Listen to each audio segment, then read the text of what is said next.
Dudes, it's Gaz, and welcome back to another Warframe video. So, we got Zaku Prime access in less than 24 hours from right now on all platforms. And I thought I'd do an overview of what's happening with your Rivens tomorrow, and basically give some predictions and an idea of what you can expect with the Riven Disposition Pass that happens with every Prime access in Warframe. If you didn't know this, your already existing Riven mods will have their stats potentially changed tomorrow for the better or for the worse. But I'll tell you why it's probably for the better in this video as well. So let's get right into it. But before we do, make sure to sub this channel. We do daily Warframe video uploads, build videos, news videos, discussion videos, all that kind of stuff. You're right place for Warframe content. You'll be covering the new hotfix tomorrow for Zaku Prime as well, and covering whatever does end up happening with these Rivens, as is a prediction and overview video of what might happen. So let's get right into it. Alright, so if you have not played for a while and you don't even know what Riven Disposition is, basically, Riven Disposition is how high the stats are on your Riven mod. So, for example, the higher tier the variant of the weapon, for the most part, the lower the Riven stats will be. So, if we were to look at a weapon in Warframe, let's say we were looking at the Glaive Normal. So, the Glaive Normal, not the Glaive Prime. The Glaive Normal has lower stats than the Glaive Prime, so the DE knows that, and the Riven mods for the Glaive Normal are weaker stats than the Glaive Prime, because the Glaive Prime has really high stats. It doesn't need Rivens to make it strong. The Glaive Normal might not be as good, so you need to use the Riven on the Glaive Normal to make it feel more like the Glaive Prime. That's kind of the idea of it. But here is DE's current mindset as far as Incarnon Rivens, which, you know, Incarnons are kind of like Rivens a little bit. They make weapons that aren't as good better, but they do it a lot more intensely than a Riven mod would. So, looking at DE's current mindset for Riven nerfs, this is why they will be probably no Riven nerfs. Like, you might see me using the Magistar, the footage here. People view the Magistar as pretty strong. The Torrid, also really, I'm not using it right on the footage, but Torrid viewed really strong. I got the dual Toxicist equipped in the video, too. Some of the best weapons in the game, easily. So those are viewed as top-tier weapons by the community. So here's DE's mindset on Riven Incarnon nerfs. Now, this was posted in October of 2023, and they have not changed their mind since then. Since Grendel Prime Access came out, they have seen a lot of people using the Riven Dispo for the new, talking about Riven Dispo for the new weapons. Some of you may recall that in the last Riven Dispo, it involved a pause on disposition decreases. So they basically, last year they paused Riven nerfs. So we actually used to get Riven nerfs on a pretty regular basis in Warframe. But last year they actually kind of like changed their mind, and I think for the better. They were observing how the Incarnon Riven stats were shaping up the meta. So while the weapons that were quite powerful, obviously, our stats show in the last 6 months that none of them were problematically meta-defining. So unless that changes, we plan to leave the Riven, which affect Incarnons, untouched for the foreseeable future.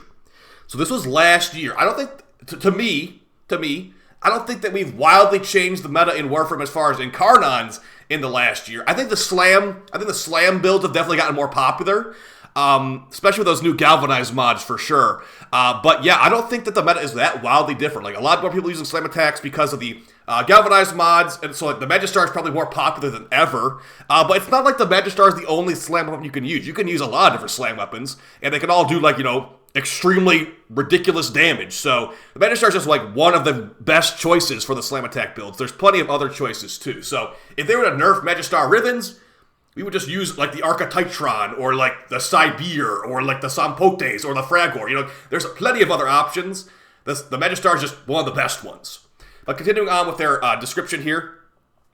In the grand scheme of Warframe, Rivens contribute less to a weapon's overall power than they did in 2016. So while adjustments to help us fine-tune usage are and strength, we've heard your reactions to regular dispo decreases, and we've decided to try things a bit differently. So like I said, guys, if you started playing this game like the last couple of months, you don't know how good you got them. We used to get Riven nerfs all the freaking time before, so we don't get like any Riven nerfs anymore, and that's going to be the case going forward, hopefully. We will try our best to avoid decreases from now on. We will withhold the right to address overinflating values where necessary or change like this approach doesn't work. But if a weapon is problematically powerful, we would ideally ensure the base weapon is in the right place before considering a disposition reduction. So, yeah. they're saying that they wouldn't have to nerf the Riven because they would just make sure the weapon itself would get nerfed. So I think that the Magistar, the Torrent, and all that stuff is safe still with this announcement, because the way I look at it is if they're not going to nerf the Riven, because the Riven on the Magistar is not what makes it OP. It's the actual like crazy slam builds in general. I think that they are not going to nerf Incarnon Rivens for the Magistar or the Torrent or anything like that, because, again, like I said earlier, if you nerf the Magistar Riven, it's like the Riven was making it OP. The weapon is just strong in general. If you want to watch my Magistar video, I've got a couple galvanized Magistar builds on the YouTube channel. But yeah, I think that the Magistar is still safe. I think the Torrent is still safe. Why do the Torrent is still safe? Because ideally, I mean, the Torrent is like, what, chained to like 4 or 5 enemies? Maybe a couple more. In the grand scheme of things, my Brahma kills more per shot. My Magistar kills more per slam. So like, the Torrent is just a really good primary that you can get a lot of red crit death out of, or red crit power. But it's just, again, if you nerf the Torrent Rivens, the Rivens aren't making the Torrent strong. And they're saying themselves, they'll probably have to end up nerfing the weapon itself, not the Riven. So I think that the fact that we have so many good slam weapons, so many good primaries in Warframe, I think both of those weapons, Rivens, are safe. And if they were to like actually have to address them specifically, it'd be a big, big nerf to all slam attack builds. So I'd say don't worry about that. Now that we've established why there probably won't be any nerfs to anything, because again, unless they are deeming one of the new Incarnons problematic, like I don't think the Okina's problematic. I don't think the Sicarus got patched already. The Sicarus had that crazy damage glitch at first. But yeah, all the new Incarnons, all 5 of those new Incarnons, none of them are air quotes problematic. So I don't think anything will get nerfed there. But yeah, as far as buffs, let's go over what has been more recent and potentially get some buffs here, because yeah, the newer things usually get buffed because the weapons start at 0.5 disposition, the lowest stats possible. So let's start off with Komi's weapons. So the polearm of Komi and the primary weapon of Komi, the gun, the umbrella gun, those will probably get Riven buffs. So I'm not going to act like I remember the names of them. So I'm just going to search Komi here. It didn't work. Amanata, maybe? Whatever the umbrella gun is called from Komi, that thing, it's called the Higasa. Okay, it only took me like 20 seconds to figure it out. The Higasa, expect a Riven buff on this thing. I didn't really use it that much. Actually, I didn't fully mod it at all. But yeah, this thing will probably get a Riven buff. Now, as far as its base stats, it's got, what, 24% crit chance? That's pretty good at base. So yeah, a Riven for this thing might actually be kind of worth it if you do like it. It's a fun feeling weapon. I just need to mod it out some more. It definitely needs some fire ray. It definitely needs, like, a full build. I've got, like, multiple mod slots missing right now. So in the future, though, a Riven could be potentially good on here. It's also got the special mod Higasa Serration. So you get 450% increased damage with this special mod. So on your Riven, you would not need plus damage, that's for sure, because you'd have plus damage covered here. So that could be a potential good one going forward. It's not the best weapon. Like, what's the crit chance looking like when we get the critical delay on here? 72% crit chance. You could probably get over 100 with a crit chance Riven. So maybe a crit chance Riven, a crit damage Riven, those kinds of things. So that's one to look out for sure. Although it's not exactly the most meta weapon. We got the this one's actually called the Amanata, the polearm of Komi. Every 30 hits give a random 1 of 5 random buffs, and you can roll a 6 to all the buffs. Those buffs can be pretty good, but this thing, look at how low this thing's base damage is, though. 126, pretty bad if you compare it to some other polearms in this game. So it's gonna need the Riven buff. I mean, it's got literally half the damage of the Guandao, trying to put in perspective, but it does have those buffs to hopefully make up for it a little bit. But as far as a Riven on this thing, it's gonna be like probably a 0.6 dispo Riven. So whatever you can squeeze out of there, that makes it a lot better. Because right now I don't really use it that much, although it can be kind of fun. It's a fun feeling weapon, just not a weapon that I really like to use that much. It looks like none of this stuff can increase your base damage either, unfortunately. So yeah, it's meant to be more of a beginner weapon, but doesn't mean that it can't be good at the same time. So if you like this thing, you like the way it feels, maybe you consider getting a Riven for it. And we've got some weapons that are not the most recent of weapons. I think that Jade's weapons, like the Evensong, the Kantare, and the Harmony might get another buff. Now, did you know that okay, I didn't actually cover this in my video. I need to, though. Did you know that Arcane Affliction, or Melee Affliction, this no longer works on Overguard? Yuck! This thing is basically in the dumpster now, dude. This Arcane used to work on an Overguarded enemy to give you extra stacks of slash and all that. It no longer works on Overguards. This thing got a big nerf. I'm not sure if it's in the patch notes, but yeah, guys, I didn't cover it because I wasn't even aware of it at first. This no longer works on Overguarded enemies, okay?